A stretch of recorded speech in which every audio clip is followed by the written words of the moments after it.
लोगोफोर नै आं नाफावना एवनानै बाथोन देनो नागिरदों। ओमफ्राय दानिया आं सुग्रोनानै रेडि लाग्रोनोसै आरो नाखौ।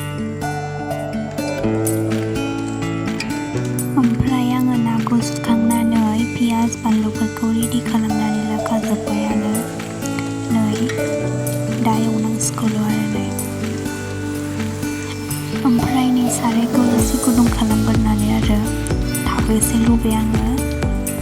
ओमफ्राय नै थावखौ एसे फुदुंनानै लाग्रोनानै आङो सिगाङावनो फानलुखौ होग्रोबाय।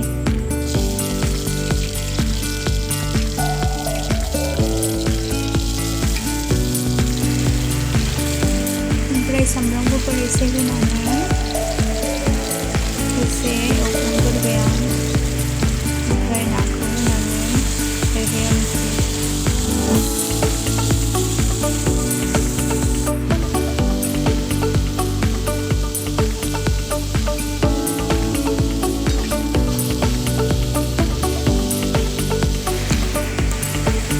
जानो लुबैथारला मोननोसै ओमफ्राय नै हालदै होबाय आं।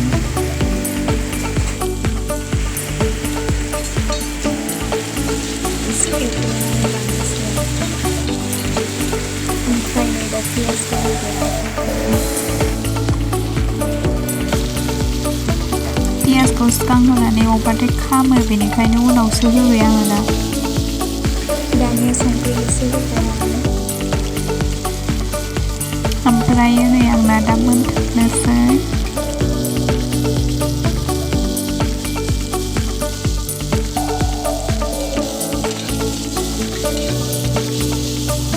ओमफ्राय दा नै मोनहां जाबाय आरोखि। दा जानो लुबैखाबाय ओंखाम गुदुंजों। जा गोथाव जाखायो।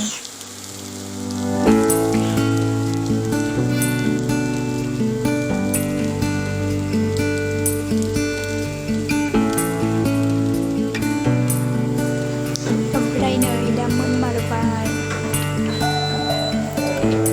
जों जानोसै लोगोफोर। ओमफ्राय आङो दा बेखौ थबसियाव देनोसै आरो देनानै मिस मिस देग्लिनोसै।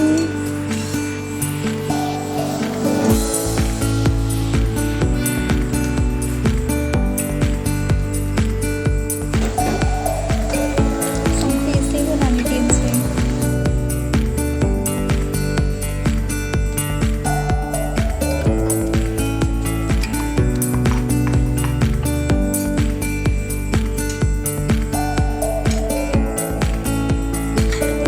ओमफ्राय लोगोफोर आंनि भिडिअखौ नायनानै मोजां मोनदोंब्ला लाइक, शेयार, साबस्क्राइब खालामनानै आरो खाथियाव थानाय बेल आइकनखौ थुनानै हो लोगोफोर। बाय बाय।